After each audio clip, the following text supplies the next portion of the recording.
everyone, and welcome to the latest episode of Cult Classic Society, the podcast where we watch movies, watch TV shows, we play games, we listen to music, we read books. Well, we haven't done that yet, but then we love to talk about it here on the pod. I'm Tim Martin, and I'm joined by my pal Bobby Davis. Bobby, how you doing, man? Yeah, I'm good. You know, summer's here. Good time to be recording podcasts in a small room with the lights all turned on and the blind down. But, you know, yay! And the windows closed as well, so no excess noise comes in. Yeah, those bird bastards keep chirping away. Tim, I've got a complaint. I'm the hat guy. I'm the hat guy. Now, I know I may have voted for you to get that hat, but on the podcast, I'm the hat guy. Do you want me to take it off? I can take it off. No, it's fine. This will be a one-time thing. Don't worry. You're gonna go. I'm gonna take you to podcasters' court for gimmick infringement.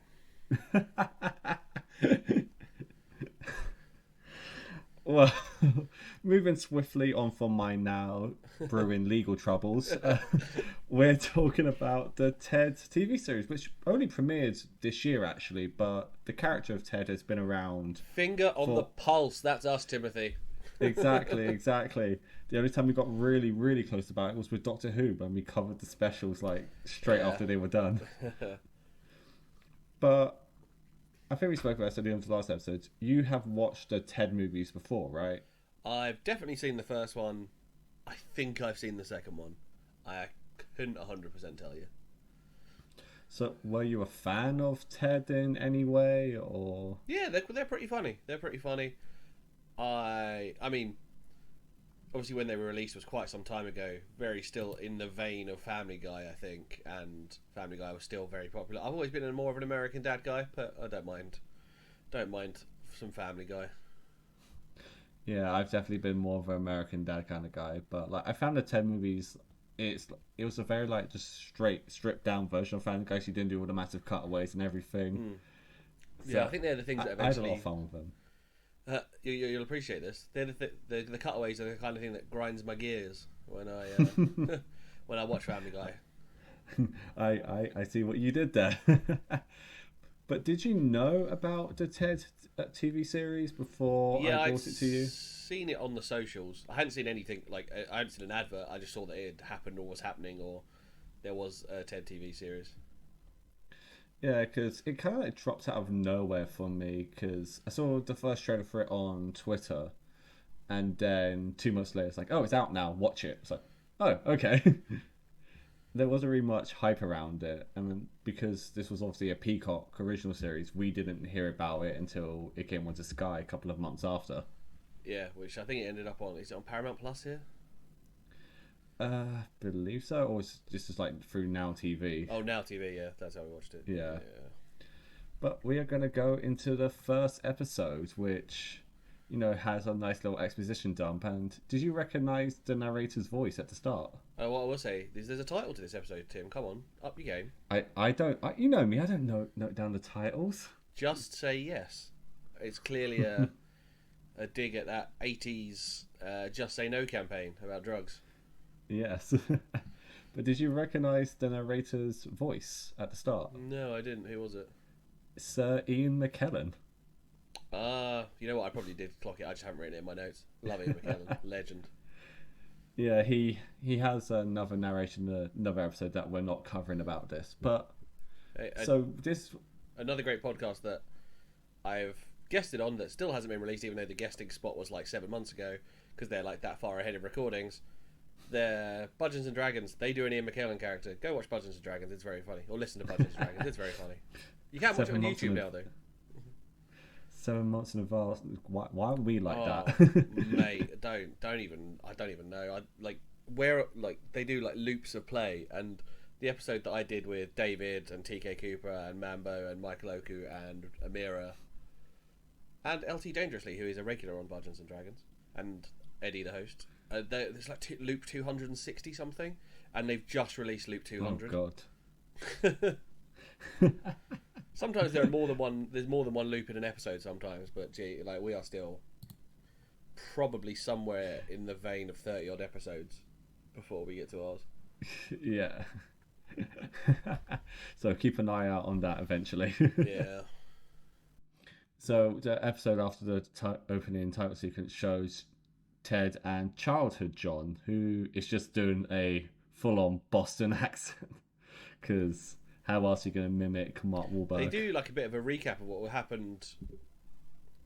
It's kind of a recap of kind of the beginning of the movies, right? Like where they're telling the story of how Ted came to be.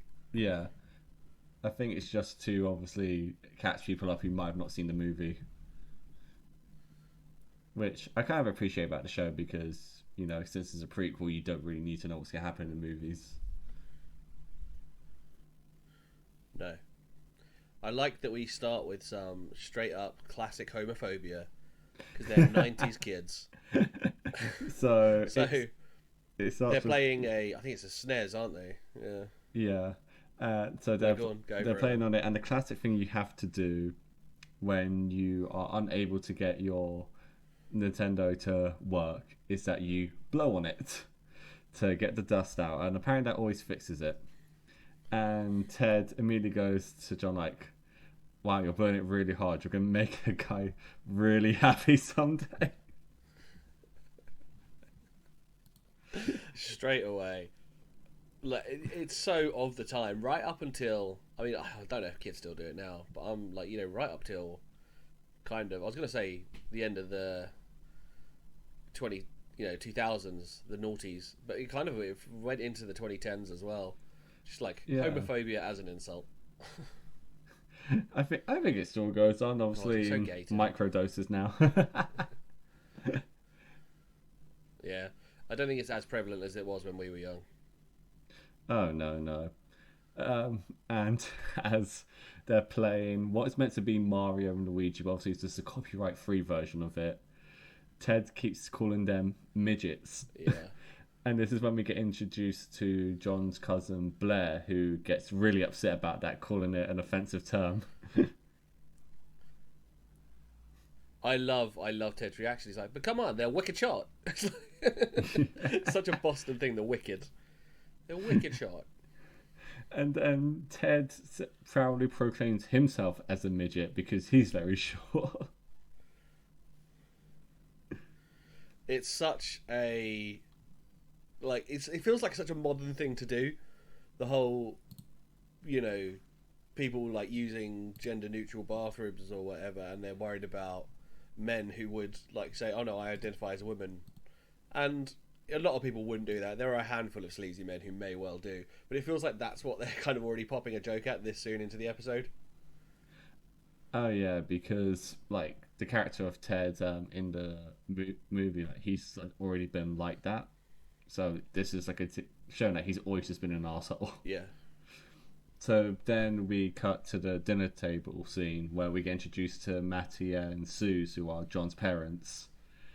And Ted and Johnny have a bet going on where they're trying to get Suze, who's this ultra like Christian sweet woman, who just like doesn't want to swear at all. Yeah, they got cash on it. From what you could tell, when the bet ends, it's only like $5. But yeah. And we clearly see that Matty's like a massive sleaze, that he's drinking and everything. He says he has 4 beers, which Ted proclaims is a Boston one. I'm already falling in love with Boston more after that one line. And then Matty says, "Oh, his car's been wrecked." What happened to the car? And he says, "Well, I was parked in front of an Asian diner, so you know." Such a fucking horrible line. That really, he's like, what is it called? He's like, "I parked outside the Hong Kong buffet." Yeah. Fucking hell. I love already loving like the 90s aesthetic of this. I did my uni final project was a 90s. I set it in the 90s, so I only had to buy a handful of props because obviously our uni house was shit and looked like it was not been done since the 90s. So that was fine.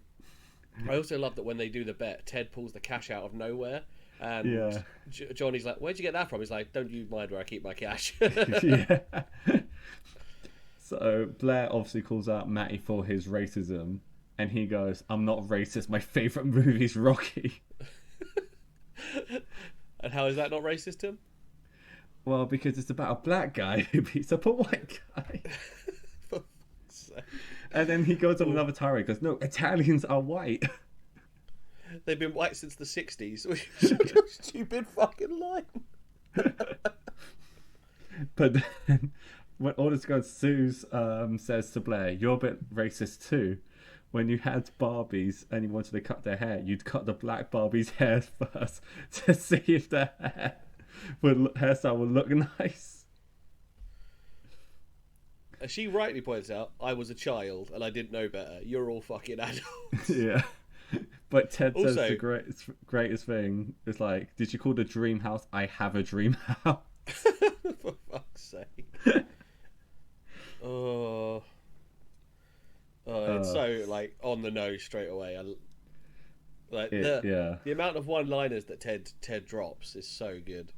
In fact, I've done loads of quotes. I think all of them are just from Ted himself. I feel like Seth MacFarlane just gave himself the best lines. Oh yeah, because this is like the first thing he's written like comedy wise in a long time. Because he's done Orville, in the meantime. I didn't love but that. I tried that. Didn't love it. it grew on me, like especially like halfway through the first season. Yeah, I think I watched 2 episodes and was like, nah, this isn't for me. But as like someone who's like a big Star Trek fan who was like needing good Star Trek content at the time. Star Trek, you dork. What did I say? Star Wars. What? I said Star Trek. Star yeah. Wars. Yeah. Oh, that's you're what I said. hating on me for liking Star Trek. Hey, Yeah, yeah. I grew up with Next Generation, so you know the To good be fair, stuff. I've only tried to watch little bits of it. Those films were alright. The modern ones. Oh, they're not like by Trek fans are not considered good. No, I mean, as a non-fan, they were fine to watch. Yeah. Like, yeah. I've heard that the new is it Netflix who did a series? I've heard that's very good. Discovery. It only got Yeah. good like halfway through the second season. Oh well. Yeah. And I bet you still powered your way through them all, didn't you? No, I stopped after the second Oh, really? season because they did a spin-off from it, which had like more actual Trekkie stuff in it. Oh, okay. Yeah. Fair. But we're off track. We're off track. So Blair says that Ted is uneducated and needs to go to school so he can actually learn stuff because obviously he's ignorant, and that place of ignorance comes from a lack of education. Yes, it does. So we cut to the next day. He's home alone and he's watching The Price is Right, and they're doing the Plinko game, and that's like the and biggest they're- highlight of his day. Yeah, they're talking about it at the dinner table before, and the mum's like, "We live in such a great time that we have the Plinko game on Price is Right." Oh, so like their lives, their little suburban lives, are so fucking boring. So Ted is already bored, so I'm gonna go find Matty's porn. So he's like scrounging through the entire house, and he says 25 years of marriage and no porn. And this is the early 90s, man. All that porn is physical. He's Yeah, it's all on VHS. VHSs and, he's looking for VHSs and magazines. But he finds something better. He finds a rifle. The joke here, I don't know why, but it's such a stupid joke, but it made me laugh. The right to bear arms, and he looks at himself and goes, "Bear arms." He laughs at himself because he knows it's a semi-decent joke. So funny.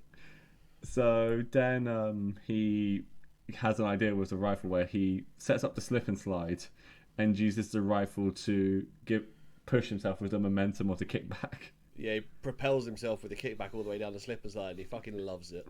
And he scares his neighbour because obviously a rifle going off in a suburban neighbourhood is not a good sign. And then he just says, she was like, "What are you shooting at?" And he says nothing, and she goes, "Oh, okay." But that's so American. It's like, there's a gunshot, but don't worry, I'm not firing at anyone. Then he Okay, I'll just leave. Yeah. And then he accidentally fires off the gun again and shoots the TV. Of all the things he could shoot. And so it gets late at night, and Blair has driven a drunken Matty home, and he's drunkenly explaining the plot of Rocky 4. Yeah, so my only assumption is they've gone from Rocky 1, 2, 3, and 4 in this short car journey. Yeah. Well, it's the early 90s, so would we be on Rock? Would the Rocky series have been done by then, like Would the fight been You done know at what? that point? I'm not a huge Rocky fan. I think I've seen 1 to 4, and I don't think I've seen the 5th one or any of them the later ones. I think I've watched the first Creed, and that's it. No, I've got all of them actually on Blu-ray. Of course you do. I had to study the first film for film studies, and then it just grew on me. Nah, you had to study something. Yeah. We had to study boxing films. Yeah. So, yeah, I see you, Tim. So they enter. I like wrestling and Rocky. Yeah. So they enter the house and they see that Ted just has a bunch of hookers with him. Hey, sex workers. Come on now, Tim. Okay, look, they use the term because Boston. Boston in the 90s, early 90s specifically. Yeah. Fucking hell. So Ted was like, yeah, I shot the TV and I was sad, so I hired these lovely ladies, and I wasn't sad anymore. One of them was called like beef casserole or something stupid, aren't they? And then at the end, she says something stupid, and Ted just goes, "Shut up, beef." Yeah. Dumb. So Matty tells him, "No, you're going to school now because you're an idiot." He's like, "You're going to go there to grow a fucking brain." I love in that we jump to the next scene, and I love that Ted and Johnny have got bunk beds. Yeah. I love that because he's a Teddy. Like I just didn't expect him to have his own bed, let alone a bunk bed. Yeah. Like if he had his own bed, I expected it to maybe be like a little one, like next to next to Johnny's. Yeah. And no. And so he asks like, Johnny, are you asleep? Like, no, I was jerking off. Like, you're what? It's like, nah, I'm kidding. I only waited till you were asleep. It's like, oh, is that why I was having that dream the other day? Have you got the whole dream written down? I did write it down, but I remember it being very funny. Oh, I didn't write it down because it was such a long monologue. It's something like, I had this dream that I was on a ship, and the ship was slowly getting faster and faster, and the guy who beats the drums to make the oars go, that was getting quicker and quicker and quicker. And then you think that's obviously the sound of Johnny beating off, and he's like, and then we pulled up on a beach, and you were just stood there jerking off. Fuck's sake. The diegetic music is so Family Guy as well. Yeah. Like the music in the background. Yeah, I think it's definitely like obviously I think it's a lot of the same crew that work on Family Guy work on this. Yeah, that makes sense. So they get to the school the next day, and Ted asks Johnny, "What's it like to go to a school with a bunch of white kids?" And he said, "Well, they used to be an Indian kid, but they Garland." They like, got him. What do you mean they? What do you mean they got? It's like, he was a nice kid too. Johnny's like, that's a shame because I liked him. And it never gets followed up. The other line they say, Ted jokes about like folding in a bomb threat to the school, and I was like, this is Boston. Fuck's sake. Yeah, because Ted plans to get expelled. Yes, Ted wants to get expelled. And so John notices his crush on this woman, and it's like, oh, it's this beautiful, wonderful lady. He's like, what's her name? Sheila. It's like, oh my god, no. She's like the older sister of someone in his school, right? Yeah. And yeah, she's like, do you reckon her parents knew she was going to be super hot, so they called her Sheila to level the field? But we get her surname in a bit, and it's so funny. Oh, it's great. And then we get introduced to Johnny's bully, Clive, who just immediately punches Johnny in the nuts. Now, I recognise Clive, and I'm sure he plays a dork in something else. He looks like a dork, he doesn't look like a bully. Yeah. But I IMDb'd him, and I couldn't figure out what it is I'd seen him in. But I've definitely seen him play a dork in something else. He must have been like in an uncredited role. Like a one-off little tiny scene. Yeah, like a background character. Yeah. But I recognise him, and it's going to hit me at some point. Keep an eye on their socials in like 2026. My brain will go, hey, there's that kid in that thing that I pointed out. In the Ted episode 2 years ago. Yeah. So, Clive obviously starts using, again, homophobic language against Johnny because he's brought his teddy bear to school. It's like, you're gay. And so Ted goes, don't want to say who's gay here, but you've touched his dick twice. I think you skipped over a bit there. You skipped over the fact that Clive hits Johnny in the balls twice. Oh, yeah. Well, I didn't actually say that. I said he punched him in the dick. The way from what I heard, the way you just said that was that he come over, called Johnny gay, and Ted's like, but you're the one touching his dick. Yeah. He hits him in the dick twice. And then Ted opens it up to the floor, like, it's cool to be gay now, it's denially. So he asks people, like, who's gay? Like, the whole crowd lifts up their hands. It's like, what is it like? It's like, it's the tits. And it's like the most Boston accents as well. I swear they like casting for this is like, can you do the most stereotypical strong Boston accent? It's great. Can you do a Matt Damon impression? Matt Damon. He's from Boston, right? He is. Ooh, trying to think of Matt Damon. I could probably do more of a Marky Mark. Yeah, well, that's. I mean, he was in the Ted film. He is proper Boston. Isn't Yeah, he? yeah. That's because I can't really picture Matt Damon voice. It's the problem is when you say a Matt Damon impression, you just want to do Team America. Yeah. Matt Damon. Do you know why they did that? Why? Because none of them could do the Boston accent.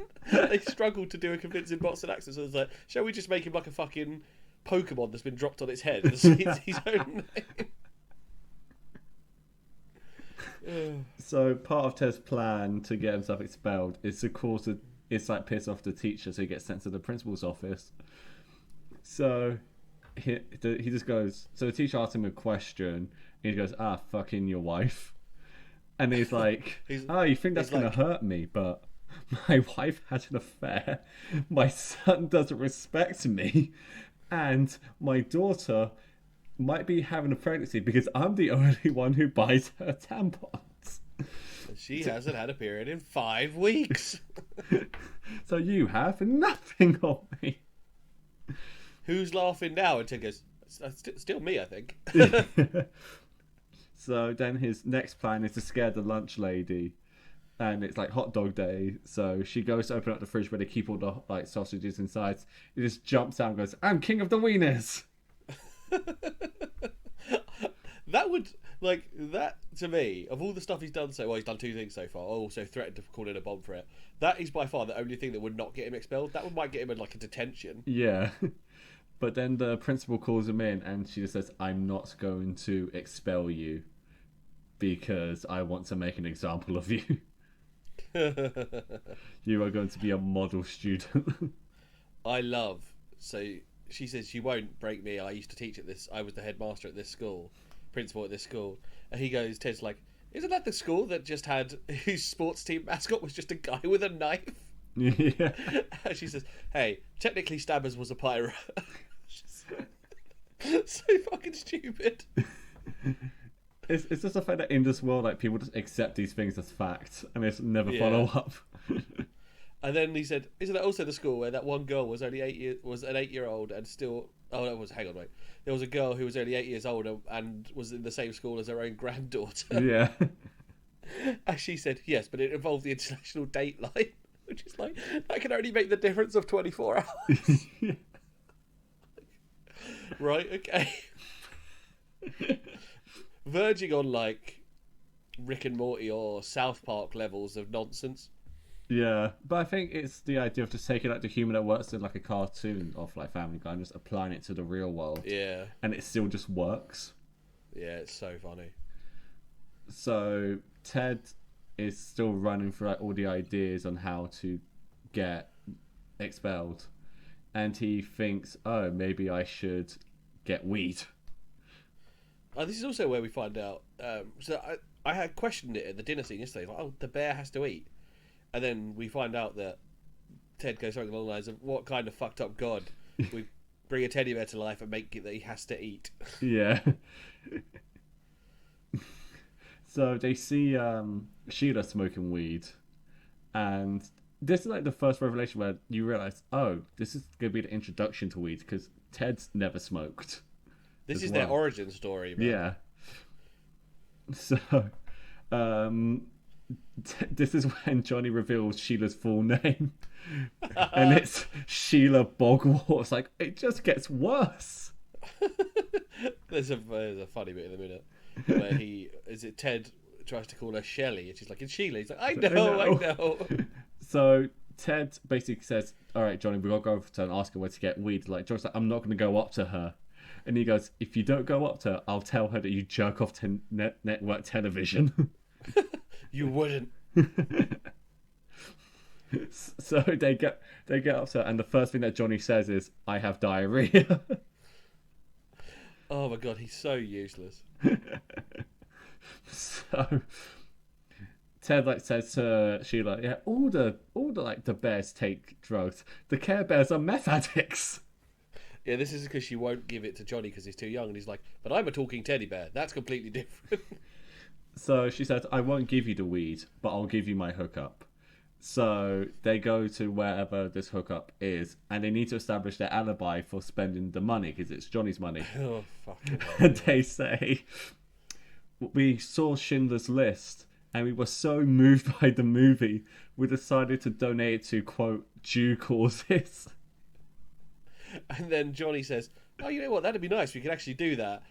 Ted's like, "Get your head in the game." It's like, that is so nuts, and we are really thoughtful people. So Ted goes up to see the dealer himself, and the dealer is Blair. Woo! It's Johnny's Blair. cousin. He's like, "No fucking way."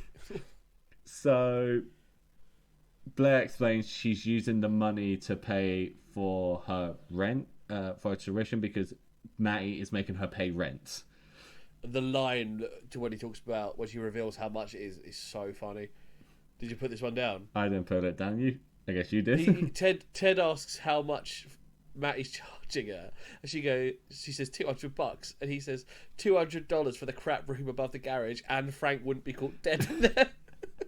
And then he goes, "It's okay. Me and Johnny donate to due causes." So fucking stupid. They're refusing to sell him weed, so he pretends to be coked up. That really made me laugh. It's like, "I'm on coke right now." Rah! Hits his hand on the table. I don't feel pain because I'm so coked up. But Blair basically said, "Look, I don't want Johnny to get high." And it's like, no, it's for me. I just want to, I just want to get high, and then I side with that, or I find religion, and what they do to the priest who, "Please don't make me suck a deacon's dick."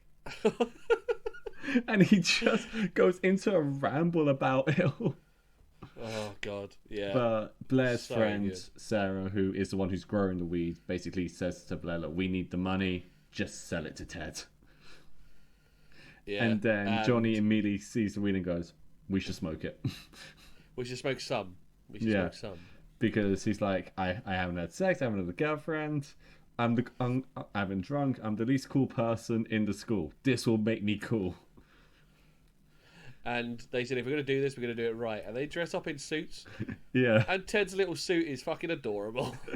And then they say grace beforehand. Yeah, they say like a proper sit-down grace for a meal for their weed. And they even make a bong out of a can, which I was like, that's impressive considering this is their first time. They've watched some stoner movies. The stoner movies that started in the early 90s, right? Even the 80s, I'd say, like Dazed and Confused. When was Friday? That was like 95, so we're not there yet. Yeah, not yet. But Dazed and Confused was around, so... The next scene where they swagger out of the bedroom and you think it's like diegetic music and it looks like they're swaggering, but it turns out it cuts away, they're just walking really slowly, stumbling, and they're humming the tune themselves. So they have the munchies at the table because they're just eating the food that Sue's prepared, and they go, "This is amazing. It's exactly what I need." Blah blah. And then they look at her like, "Your hair's amazing." Blah blah blah. This is where look on Blair's face clearly knows they're fucking stoned. Yeah, she's like, "Fuck." And then they're upstairs in their room and they're looking at Oreos, and they say, "If you decipher an Oreo, you can see God's mind." And it's a symbol of the Illuminati or something. Yeah. And each one is individually carved. I was like, I don't think it is. Blair storms into their room and she's telling them off immediately, like, "How dare you? Like Ted, I told you not to give Johnny the weed, blah blah blah. Also, fuck you because I've been trying to get Sue to change that haircut for 3 weeks." And then Ted's like, hey, you can't be mad at me. And he pushes his stomach and he's got his like old voice box and he says, Yeah. I love you. He says, see? He's like, see? And then he goes, there's a clear, rational explanation to all this. And then he just sprints out the room He leaves. He just fucking runs off. and stumbles down the stairs. I'm gonna put it out there. Why is the sentient teddy bear more responsible than the 16-year-old? I think it's meant to be implied that like he like has aged quite rapidly. Yeah, well, we find out in another episode that he's like 8, right? He's 8, but I think I don't know because like they treat him like an adult like all the time. Yeah, but they send him to school. Yeah, to grow a fucking brain, to quote Matty. So Ted runs onto the roof, and so him and Blair are just shouting at each other, and the neighbour thinks it's a baby on the roof. She's your son, and she's like, Blair's like, you think he's my son? And Ted's like, I can live up here. I'll get Johnny to give me some seeds, and I'll plant it in the ring colour. And then he fucking falls off. He falls off, and then Blair's like slams him against the wall, like, get rid of the weed. The first thing he says is though, oh, it must be great to be this tall all the time. Yeah. And then she threatens to put him in the dryer, and he's like, I've been in the dryer before. He's like, with a matty load. He's like, don't do it. Yeah. Like, I'll get rid of it. So yeah, they got to get rid of the weed. So yeah, they plan to put it in Ted's locker because all he needs to do is just get caught with the weed. So they're waiting until like everyone goes inside, like after recess, and so they start talking about the movie Alive, which just reminds me of The Simpsons. We're In the episode alive. Yeah, in the episode Margie's Fear of Flying, Homer rents 3 movies and they're all about plane crashes. That movie actually had a recent remake. Really? Yeah, actually last year, because it's based on a true story. So this was like just another telling of it. Oh, okay. So yeah, it's a true story and everything. Like it's a really messed up story. Very messed up. So it's about like a team of like football. They were like college footballers, I believe. Rugby players, they say. Rugby players. Oh yeah, because they were Spanish, and they crashed into a mountain, and like half of them died, the other half lived, and so obviously they decided if no one's coming, then we need to survive. Let's eat the bodies. I mean, it's a way to survive. Yeah, and it genuinely worked out in those people's favours because they survived. Yeah. But Johnny goes, it was double gross because they're all dudes. This line is really funny. Like the deep-rooted homophobia in his brain goes to the fact that to survive, he wouldn't like to eat a dude. He'd rather eat a woman. And so then Ted's like really confused by this. So he goes, so you're on a plane with Tom Hanks and Susan Sarandon, and they're both dead. Who are you eating first? And he goes, well, Susan Sarandon. But then they have to go into this whole thing like, why are we all on the plane together? I'm sure it was someone else. I'm sure it wasn't Susan Sarandon. My mind just says Susan Sarandon because yeah. 90s. So then Clive like sees the weed and just like snatches it off Ted and then just punts him across the hall. Oh mate, the way he kicks Ted is brutal. Yeah.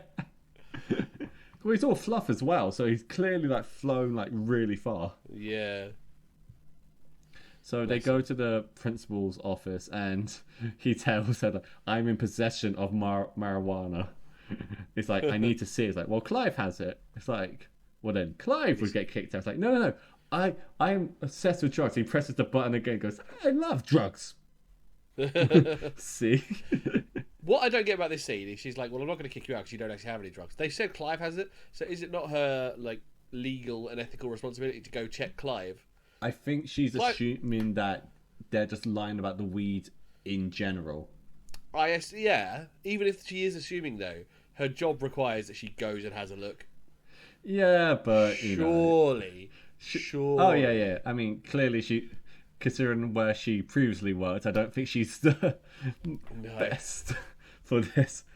So they sneak into Blair's room to steal more weed. They're like, well, this is the only person we know that has it. Yeah. But they have to hide in the wardrobe because Blair and Suze come in, and basically Suze is asking for a razor off Blair because she doesn't like being hairy, even though Blair's going, it's the 90s, you're allowed to be. Which, yeah, what's that? and then she, It's not really 90s because I remember even the 2000s people were like, ugh, women with body hair. Yeah, I think it's been going around since about the 70s, mate. Like I feel like 70s was the last time the natural bush was encouraged. Yeah, but now it's just like, ugh. But I think like now then in 2020s people are just more like, okay, Do what you want, yeah. body positivity, do what you want. But then so Sue then speaks about this high school bully that used to bully her for being hairy, and says that she lost her hand in an accident. And She saw her in the shop and she's only got one hand. yeah, and I found it hilarious. Am I a bad person for finding it funny? Because I spoke to the priest and he told me God wouldn't approve of that. And then she says, maybe this Christmas I should make her a mitten. Just one. And then attach a note that says sorry about your hand, and Blair's like, just don't do that. Yeah. Don't do that. Just leave it, it's fine. The boys see a cockroach in Blair's room, so that's in Blair's cupboard, so that scares them. So Blair opens the cupboard, immediately maces them. But but Sue sees the weed, so obviously Blair's in trouble now. Yeah, so Matty like rinses Blair. Yeah. She grasses up Ted, who said he wouldn't give it to Johnny. And then Ted says, I failed as a Jiminy Cricket style character. And he also says, what were we supposed to do? Start with heroin? It's a gateway drug. Yeah, exactly. So this is when Blair like tells like the reason why she's selling it like that. She's being charged rent, and Suze is shocked to find out Matty's charging her. Like she's like stunned into silence about it. She's more annoyed about that than she is about the weed, which is so funny. Yeah. So, and then Blair is sticking up for Sue, but saying, "Don't undermine her. You're always doing this." So Matty just kicks her out. Yep. And Blair's reaction to this is to go, "Christy, that was the Black Barbie's name." Yeah, of all the times to remember, she's like, "Oh yeah," she has like that light bulb moment. So Johnny and Ted go to apologize to Blair for getting her kicked out. Blair says the reason she had to live here was because her family's fucked. Like her dad's a drunk, brother's a criminal, and mum just doesn't do anything. So she had to get away from there, but she wanted to look after Johnny because obviously she didn't want him to get fucked up. She's like, I got you onto drugs. I'm clearly yes. So I clearly fucked you up, and I failed. So it cuts to them at night, and they're thinking about what do we need to do to get Blair back. But they're looking at Johnny's poster in front of them, and Johnny goes, "That poster's not for jerking off. It's for thinking about getting married." Yeah, it's like the face of a woman. I never even heard of her. She must be like a big 80s I think she's star. from Full House, if I recall. Oh, okay. And yeah, Ted accuses Johnny of having it to jerk off. He's like, "That is not for jerking off."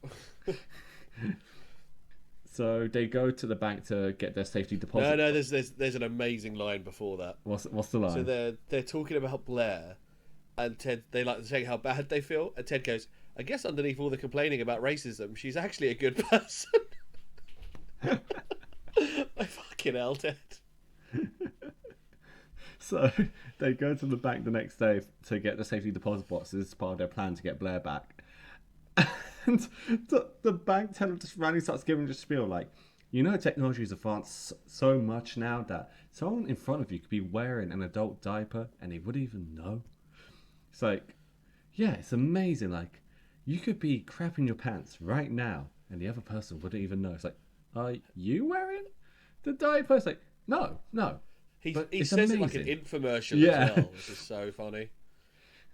So they open up the safety deposit box, and there's a tiny box inside, and they go, if you do this, there's no going back, blah, blah, blah. And then the bank teller just throws his keys at them and go, "Did you don't open box 10A? There's a pair of jeans in there, quick!" So clearly he shat himself. Yep. So we cut back to the house, and Suze is giving Matty the silent treatment now, because, pissed. Charging their niece, yeah. Yeah. And Ted goes inside and tells Matty about how he almost made a movie with Sly Stallone. It was going to be like this buddy cop like movie about him and a bear.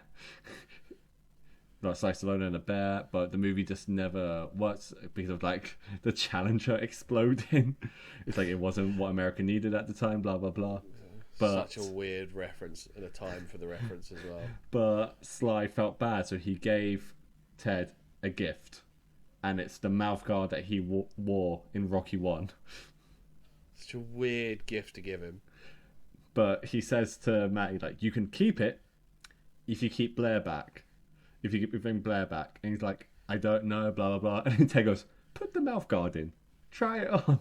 And he puts it on, and he just goes, I can feel him in my mouth. It's so fucking gross. So then, obviously he says he's going to sleep with the mouth guard. Yeah. He agrees to let Blair come back into the house. Rent free. Rent free. And then, so Johnny and Ted are talking about the movie, and then Ted goes, no, it was total dog shit. I truly think Paramount blew up the Challenger to get to stop the movie from being made. That's so dark. It's so funny. So Blair like thanks Ted and Joy for getting them back, and truly thinks that Johnny's going to do something with his life. No, he's not. We know how those movies turn out. He does not do anything with his life. She promises they won't do drugs anymore. She makes the promise not to do drugs anymore, and we cut straight to his room where they're getting high with an actual bong this time. Yeah, besides watching Flash Gordon. Yeah. And that's the end of the first episode. What did you think? It was very good. Some of the Ted one-liners and jokes are ridiculous. If we actually was to hit every Ted joke and one-liner in this would have just this rundown of the first episode would have been double the length. Yeah, it's insane. It's like line after line after line. It's so snappy. You kind of have to cherry pick them, otherwise we're gonna be here all day. Yeah. But yeah, I think it's also like a good introduction to like what the humor of this show is going to be, which is just like it's basically Family Guy, but instead of like just like no cutaways, it's just like all plot-driven jokes. When you said we were going to do this, and then you said we're only doing 2 episodes, I was like, God, this is going to be short. Hadn't realised that this sitcom type thing was going to have 50-minute episodes. I think that's the benefit of them being on streaming. They're allowed to do longer episodes. Yeah, because the next one's 37. Yeah. Yeah, it's just like, instead of having to like pack a script or cut stuff out, you just kind of write exactly what you've got. Yeah. And bang. Yeah, absolutely. And, well, here's the next episode, episode 4, and I guess you know what the title of the episode is? I do. Oh, you want to know? Oh, yeah, yeah. Know, yeah, I actually want to know. Subways, bicycles, and automobiles. I don't really understand what the subways has got to do with it. I don't remember anyone being on a subway in this. No, there's no subways in this. But there is a bicycle and an automobile. Yes, there are. Yes, there are. Well, at least there is. Yeah, grammar. Who knows? So it's... Come on, Tim. Pull your finger out. Let's go. So it's Halloween night, and Johnny and Ted have 20 dozen eggs because they're planning to egg the trick-or-treating kids.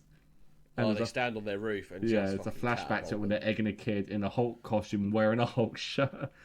It's like, it's terrible. The Hulk wouldn't wear that. Hulk would wear a shirt with his own face on it. And then the kid's like, Hulk mad, or whatever he says. Hulk like, Hulk smash! And they throw another one at him. So they're getting ready to watch a scary movie, and they're upset because there's no Texas Chainsaw or anything like that. And Blair's like, no, I rented Watcher in the Woods. It's a Disney movie. And they go, Disney movie? It's like, no, it's from the 80s when he was really fucked up. I've never fucking heard of this movie. Yeah, this was like during their really like weird period of like when they're releasing like live action movies, but no one like really registered them. No one watched them at all. Like this is when we had apart from Blair.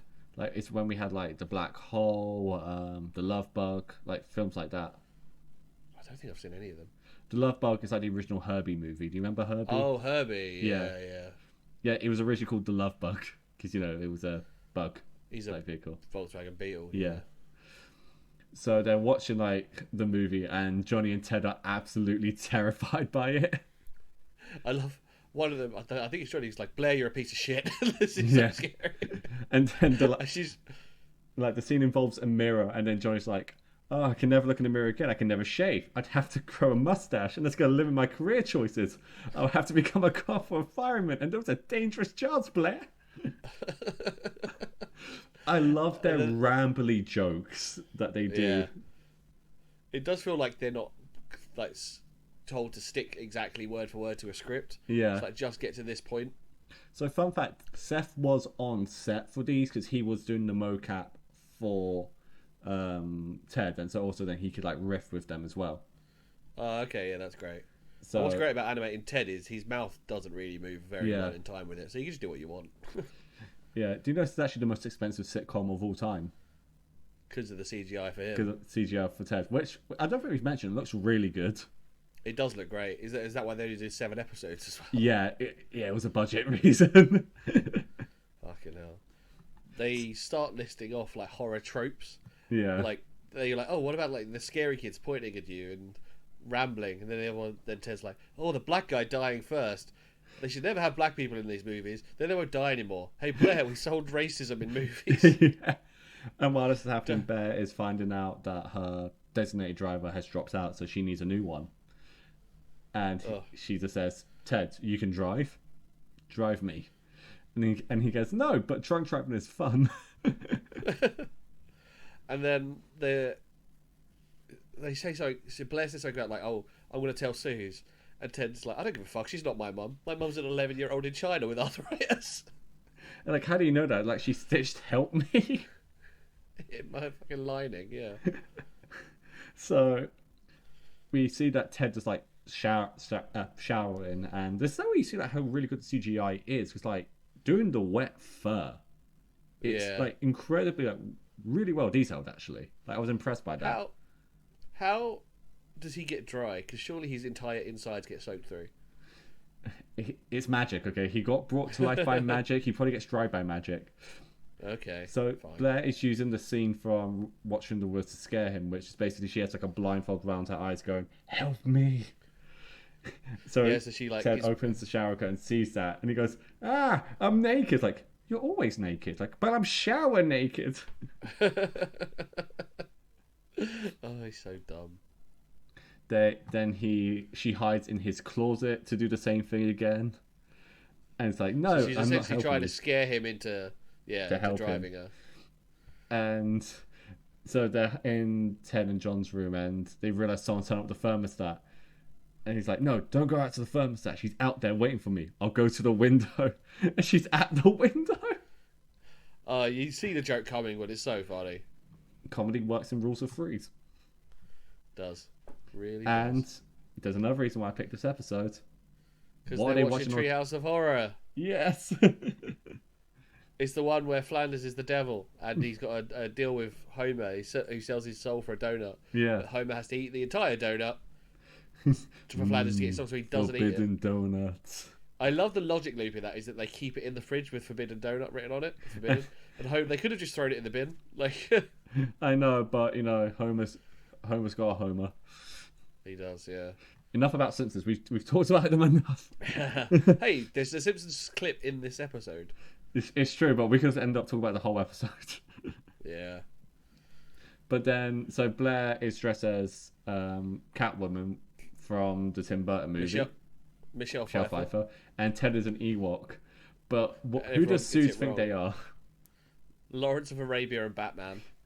but the Catwoman Batman thing I kind of get, but the Yeah. Lawrence of Arabia thing really made me laugh. I think it kind of makes sense because obviously he's relying on himself being a teddy bear, and Ewoks are like teddy bears. Yeah. But obviously, if it was a human dressed like that, you could say Lawrence of Arabia. Yeah. I mean, if human was dressed like that, they'd be mostly naked. So, That's true. Ted promises Johnny to be back by 9 so they can egg everyone. And Suze immediately tries to make Johnny happy by going, I've hidden a Heath bar around the house. And then she immediately folds and go, it's in the pantry. I'll get it for you. I can't do this to you. And he hasn't even said a word. He's like, what? So they go to a house party, and I just immediately thought of Freaks and Geeks. They're all just drinking. They're just drinking Two unalcoholic Princes is beer. playing Yeah. as well. That's the thought that they're just like, it's a placebo effect. They're not drinking anything. No, I think they are at this party. So they get in and like Ted's like, yeah, I'm not gonna drink, I'm not gonna drink. And then a girl immediately goes up to us like, I've always wanted to get drunk with a bear. And it's like, I've always wanted to get high with a bear. I've always wanted to stop my ADHD medication with a bear. Yeah, and no one knows what his costume is, but he's just like, oh fuck it, let's go. So Matty gets home, he's like, I've been bit by an ostrich. And Susie's like, your work is so interesting. And he's like, just help me patch my ass up. Yeah. And Johnny's like really just bored, so he walks around the house and just walks in on his mum putting the medication on Matty. And he goes, take a good look, Johnny. This is what life is. Matty's not a good dad. No, he's not. So Ted is drinking with a bunch of people and he goes, do you want to see something really scary? So he just turns to a crowd and goes, like, wave your hands in the air. They go, and they do it. It's like, jump on the ground. They do it. And he goes, let's invade Poland. And they go, yay. That's how that works. I love the variety of costumes at this party. Like, I didn't list any of them down, but just go back and like look at this scene. They're the most 80s and 90s costumes. Yeah, because this is set like early 90s. So it's like, it's the perfect blend. It's like 93, 94, yeah. Yeah. So Ted realizes it's 8:30, so they gotta get out of there. And Blair is pissed that Ted is drunk. Obviously. And so then they're like debating, oh, like who's gonna drive? Then like Ted's like, no, I'm gonna drive. Like Blair goes, no, it's my car. I should be the drunk driver. There's a logic in that. I don't know what it is. There is a logic. Blair's professor passes by and invites them back to his place for salad. And Blair's. I've already written here, this guy's fucking creepy. Yeah. Blair's and me like, well, I want to go because he wants an assistant for his next novel and I want that role, so blah blah blah. She's a kiss ass. Yeah, exactly. So they go there and also being creepy, he's also very pretentious. He's like, I like to start my novel from the second to last sentence. Because someone else famous did the last sentence, yeah. And Ted's just immediately going, this guy wants to sleep with you. And she says, I know when I'm being hit on, okay? I have 7 uncles. It's so dark. Guy line. It's such a Family Guy line as well. So they like rush to leave and the professor, oh, like why do you need to? He's like I have diabetes and so I need to go take my medicine. She's like, oh, I'm sorry, type 1 or type 2? It's like, well, I had type 1. And then it kind of like morphed into like a type 2. He doesn't know what the fuck he's talking about at all. No. They do this thing where they like Blair and the professor do these pretentious like literary quote goodbyes, and Ted goes, as Hemingway says, I wonder what this gun tastes like.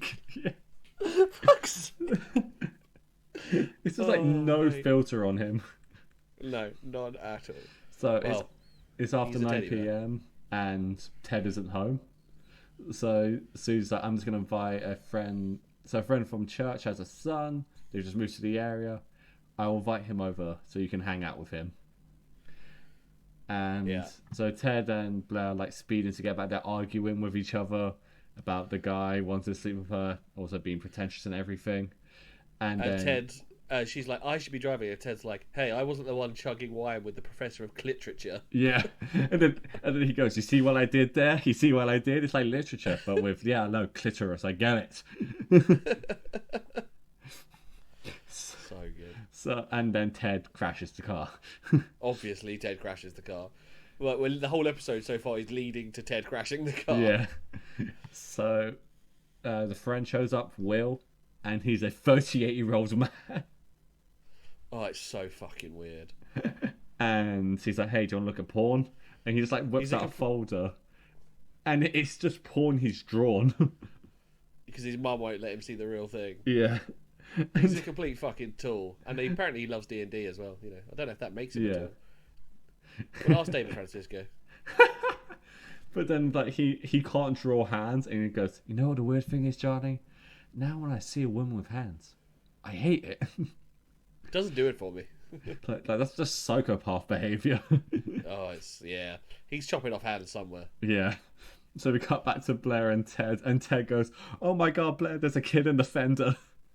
And she freaks out, and he's like, not really, but doesn't it all seem in perspective now? Yeah. And then the Ted goes, "Oh well, we need to call the police." And Blair goes, "We can't. We're drunk." It's like, no, but if we tell them we drank after we crashed because we were so stressed. I've just solved drink driving. Yeah, well done. No, you haven't, you fucking idiot. So they need to like call someone, and To tow, they want to get the car towed before the cops show up. Yeah. So they need to go find a phone, which is obviously pre-mobiles. Yeah. Well, no, not quite, but pre everyone having one. Yeah. So they go into like a fast food restaurant, which they say is a McDonald's, but the branding is a Clearly McDonald's. isn't. Yeah. And so Blair like snuck into their kitchen to use it. She gets kicked out immediately, but stole 2 apple pies. And that's where Ted's like, "Yeah, you're actually pretty cool." Yeah. And they talk about how the apple pies are insanely hot, and you've had a McDonald's apple pie, right? Yeah, you have to leave it for at least half an hour. Yeah, they are incredibly hot. So they bite it and they go, fuck. And then Ted bites it again, still hot, and throws it into a newspaper, and it just sets on fire. That is possibly the of a show of silly jokes. In terms of silliness, that is like the top level. It's just so dumb. Yeah. Very funny though. So they try doing a collect call with Matty in the house, but he immediately like rejects it the moment he realizes he has to pay. He's like, collect call, and she doesn't even let it say the name. So normally you're on a collect call, you're like, you have a collect call from, and there's like a recording of your voice being like, you'd be like, Blair. And before it even gets that, he's like, no, and hangs up. Yeah. So Blair suggests, oh, we should go back to the professor's home because he has a phone we can use. And Ted's like, oh, for God's sake. And then he just starts listing off like all these like, I think it's like all these like gross like names for him. I didn't note them down because like again, professor. Yeah. Yeah. Because it was just joke after joke. Dad's like, Bobby's gonna write this down. I know he is. You know what? I didn't. Oh no. So Johnny and Will are watching TV. And they're watching, and I can't remember what it's called actually. I was going to Google it and I forgot. It's Katie Segal, who is obviously she's Leela in Futurama, and she is in Sons of Anarchy. And I've just looked up what the show's called. I couldn't remember the name. It's Married with Children. Oh, okay. And that's what he's watching. That's what Johnny's watching on telly. But then Will goes, I have her like rodeo deaths. You know, we can take off our shirts and watch it. and then they go to Johnny, you were gonna do it. But we could if you want to. And Johnny's like, no. No. And then he just literally takes like, I have crack. Do you want to take crack? Johnny's like, no. He's like, well, I'm going to go call in a bomb scare at my office. I don't feel like working tomorrow. It's like, fuck me. And that's when we see Blair and Ted are at the professor's house, and obviously the call's not going through because of the guy on the phone. Yeah. So, I have a question here. Yeah. They could have gone back to the party. Surely they have a phone. Yeah, but I think they just didn't trust themselves at a party. Yeah, maybe, yeah. Like, they're already drunk. They're going to go back to a party. They're going to get more drunk. Yeah, there is that. I mean, Blair going back to that house, Yeah. supplied with more wine. So he gives Blair the opening chapter of his book. Like, there are typos in there, but they're intentional because he's a dyslexic narrator. I was like, you pretentious twat. That's such a shitty thing to do. So Ted and him go to the billiards room, and he's like, I'll freshen your drink. And Ted like plays billiards, and he just immediately breaks the professor's painting. Love that Ted stands on, because he's obviously so small, he stands on the table and kind of like jabs it like he's like spearfishing or something. Yeah. So he's like got the pure pool cue, and obviously you can't hold it like a pool cue. So he stabs at it like he's trying to fish with a spear, and the ball just goes flying and takes down a pitcher. And the professor comes back, and he's in a bear costume. He is a fucking furry. And Now, I'm not here to yuck yums, but that's weird. So when I first saw the scene, it broke me. It wasn't what I was expecting. No, I was expecting him to go back to Blair. Yeah. And he just like plainly goes like, I believe in being up front. I want to make love to you, Ted. And Ted goes, no, No. It's like, I can dress up as a unicorn, or or a deer, or a bird with with a functioning cloaca. I don't care. It's like, please stop. And then Ted even tries to palm him back off on Blair. Yeah, it's like, yeah, like Blair has a thing for you. It's like, I don't care about that. I want, and then Blair walks in on Ted, and she's just like, obviously in shock. Yeah. There's a bit of awkward chat, and then they all just like scarper, but not before Ted blackmails. Yeah, it's the Blair professor. to be. It's like, Blair can be your research assistant, and we won't tell anything. Like, Blair's like, no, I don't. No, it's fine. It's like, no, Blair, you work hard for this. and then he asks for the professor's moped, and And it's they when we do get a an full-on ET ET reference. moment. Yeah. Ted sat in the front basket. Yeah. Looking adorable. He looks so happy as well. So then Johnny wants to kick Will out, and so he's like, you have to kick him out if you want to do it. I'm not going to do it. He's like, I didn't fucking invite him. You fucking invited him. Yeah. So we see that Will.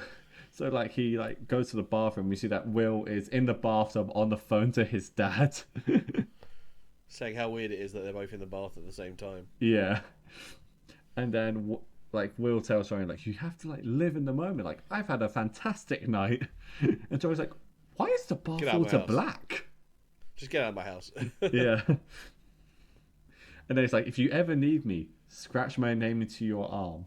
It's like, and I'll be there. It's like, would that work? It's like, I don't know, but we'll find out. Worth a try. Like, he's such a weirdo, but it's so I just love it. Oh my god. He's so fucking weird. And then the owner of the ostrich, Yeah. the owner of Say the the ostrich, ostrich owner knocks on the door, yeah. and he says to Maggie, like, I'm so sorry about what happened. Here are a bunch of ostrich eggs as an apology. And Maggie's like, what am I gonna do with ostrich eggs? And then Johnny's like, Will's words go through his mind of seizing the day, and he has an idea. He goes onto the rooftop with these massive eggs and just 24 hurls them at ostrich eggs. people. What is it? He says they're like 12 times the size of chickens' eggs. Yeah. It's the equivalent of 20 regular eggs in one. Oh, it's 20, is it? Fuck Yeah. me. Yeah, they're And massive. he throws them at people, and then he sees Blair and Ted on the bike, but he doesn't realise it's them. He calls them a shitty ET cosplay and just hurls it at them. Knocks them off the bike. And Ted's like, this is what we've been doing to people? we were wrong, Johnny. We were wrong. I feel like Johnny was like, no, fuck this. And I'm sure he did another couple. Yeah. So Ted apologized about not coming back on time, but they're like, we realized we can both function without each other. But let's never do that again. It was scary. They have a little heart-to-heart and realise they're incredibly codependent. But then Ted realizes there's one last thing he has to do. He does the Watch in the Woods jump scare on Blair.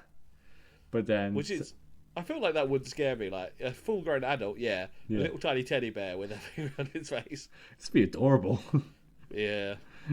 But then he tells Blair that tonight was fun. She's really cool to hang out with. She's usually a buzzkill. Yeah. And then he gives her an apple pie and said, it's been in the freezer for 2 months, so it should be fine now. And it just starts a house fire. And they go, we're all gonna die. Oh, those apple pies are... yeah, they're pretty hot. I mean, I don't know if they're going to start a fire hot. But that's not the final joke. The final joke is that... There's one more gag. The final joke is that someone is at the door. Johnny goes down. It's like, I'm Will. I just came from a house party. Carol sent me. He's like, wait, you're Will? Who was that guy? So, of all the weird, fucked up things he did, he wasn't even the guy. Like, he just showed up at someone's house and was like, oh, let's hang out. Yeah. And that was episode 4. And I recommended this episode because this is my favourite episode in the entire season. It's very good. Yeah. So, I really enjoyed Ted. It was very funny. And like I said, I love American Dad. I'd say, actually, when I thought this was going to be more like Family Guy, I'd say he's a bit more like American Dad because it's like linear storytelling. Yeah. But I was like, you know what? I want to fucking watch the others. So I bridged the gap between episodes 1 and 4. I want to watch 5, 6, and 7, but I haven't got around to it yet. But there's another episode. I think it's the second episode. This is where Clive and his fake dad. they find out that Clive's dad, so Clive the bully, they find out that his dad left the family a long time ago. So they call his house, and Ted pretends to be his dad. And they just fuck with him for an entire episode. And then at the end, he finds out, he goes to beat them up, and then they're like, but we are proud of you. Like, we can still be your dad. And then for some reason now they're like his dad. I've only watched like I said, 1 to 4. I don't know if this continues, if he doesn't bully them again. No, it never gets brought up again. Does he bully them again? Yes. Wait, is this also the episode with Piss Jesus? Right, in the urinal where the guy like talks to him about piss. Oh yeah, yeah. The other because to me, if they were going to do that episode, that should have been the final episode of the season. Just because it's like he doesn't bully us anymore because we're now his dads. Oh no, the final episode is great. Oh okay, I'm gonna get around to watching that. But yeah, I've bridged the gap between the two you told me to watch. Yeah, and it's episode 3, the one about the porn. Yes, where they go to rent loads of porn, and that's where you find out Ted's only 8 because the guy knows his story. He's like, "You're only 8," and they get fake IDs, and they've got adults on them, but Ted's is Bob Ross. Yeah, the guy at the video store thinks he's Bob Ross. It's Ted. Love me some Bob Ross. So you'll be happy to know then, last week at time of recording, season 2 got confirmed. Yes, I'll be watching that. Yeah, I think honestly this has been Seth MacFarlane's like best written work in a very long time. It's consistently very funny with very witty one-liners. Sometimes the one-liners, no one else acknowledges them, so they're having a chat and Ted will just say something to himself. It's very funny. Yeah, it's very good. I would recommend this. Yeah, I truly think the show also benefits because like my main issue with Family Guy now is because of the cutaways mainly, but also just within the episodes themselves, they try to do a lot of like pop culture references. Yeah, I think with this, even though they're referencing like pop culture, it's old pop culture. So the humor doesn't feel dated, even though the humor's not going to be dated because now it's nostalgic to joke about the 80s and 90s. Yeah, because it was released in 2024, but stylized in a 90s way. I've always said that. I sometimes think stuff that's aged on purpose, like, set in a time period on purpose, age is better than stuff that's set modern. Because some of the stuff that you love from like 2005, you go, oh, that probably feels quite modern. And you watch it, it goes, this feels old as shit now. Yeah. Like, it is 20 years old. Whereas if that thing from 2005 was set in 1986, it wouldn't feel old because it was like a setback of a setback. Yeah, exactly. Yeah. No, I'm glad you enjoyed it. Like, I always find like Seth MacFarlane, his humor is either very hit or miss for people. Like you either love it or you hate it. And yeah, I was just so I was like, I don't know like what side you'd land on, especially with this. But I'm really glad you enjoyed it. And, like to know that you did the extra credit. Yeah, I'm bringing that back. Yeah, you actually like went back to watch more episodes. I'm really happy about that. Yeah, it was very good. Really enjoyable. But what is my required reading for the next episode? Tim, the sun is out. At time of recording, it's actually gone a bit grey. Yeah. But by the time the episode of the next recording is released, it should be, I think it's August. It'll be August. It'll be nice. And my favourite thing to do in the summer is listen to ska music. Of course. Fucking love me. And as you know, we're going to go, jumping back to our, was it third episode? Was Streetlight Manifesto? Something like that. Third, fifth, it was around that time. Early. Yeah. We're going to do one of my favourite ska bands. They're silly. They're very 90s and early noughties. Have you heard of the band Real Big Fish? The name sounds familiar. You've probably brought them up to me, to be honest. Yeah, we're gonna do it. We're gonna have a good old fun ska time. Tim, we're gonna do an episode about Real Big Fish. I'm looking forward to it. Yeah, so what are we listening to? So, 2002 album, Favourite Noise. Some of it was featured on earlier albums, like even their 1996 album. What was it called? Hang on, come on, brain. Turn the radio off. Some of them were on one called Cheer Up, but Favourite Noise is kind of brings a lot of their. It's not a best of as such because there's new songs on it as well, but they re-recorded some stuff and got it all together and it's fucking great. And 16 tracks, but of quite short songs mostly. Yeah. Good fun. We're going to do that album. They also have released a few DVDs. Okay. And I think I'm going to have to order the DVD and then going to have to give it to you to watch, because I feel like it's the only way to have to fucking watch this. But yeah, the DVD is literally called Real Big Fish Live in Concert, and it's from 2009, so kind of after their height.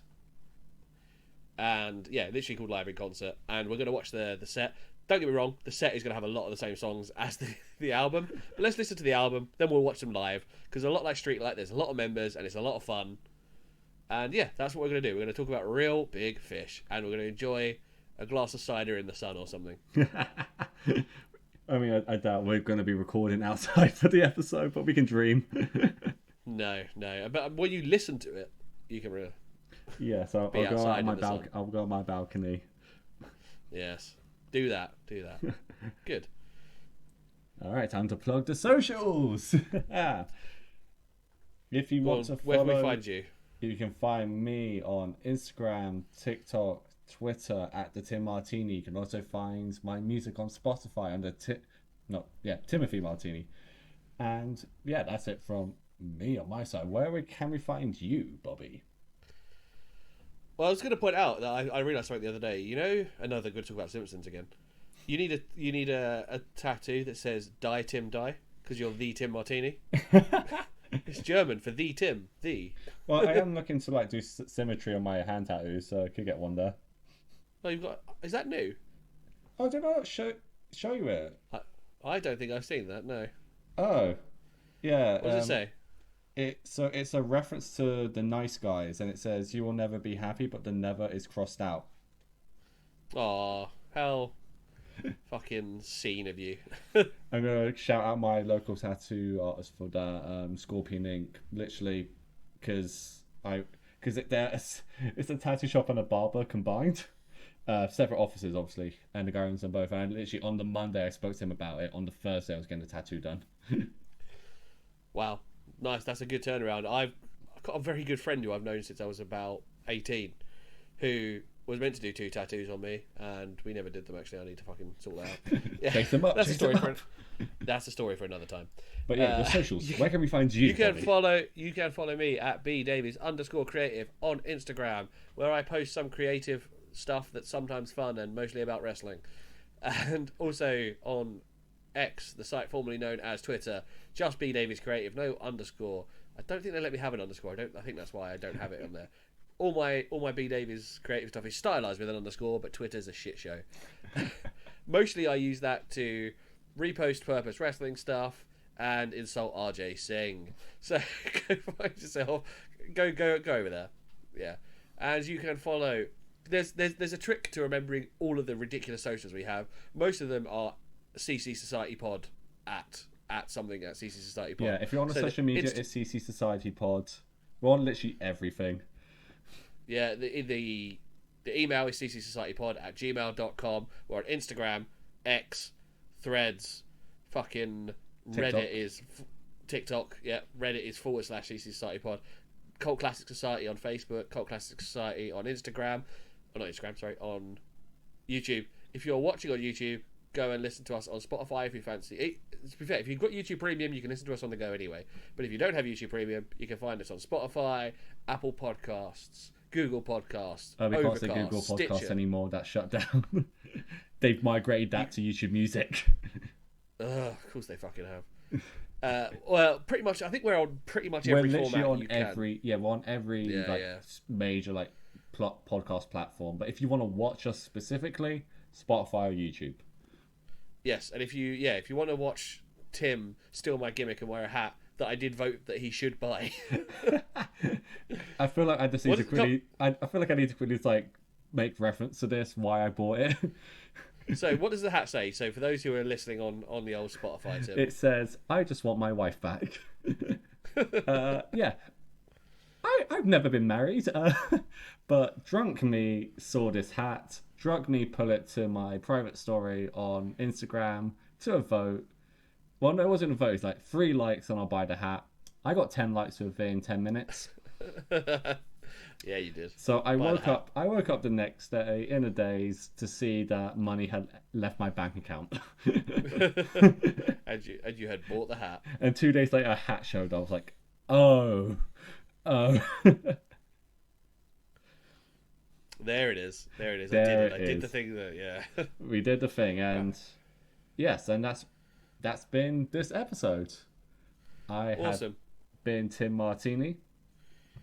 Tim, I've got something to tell you. I'm What? I'm your real dad. But I like my adopted Korean children much more. God damn it!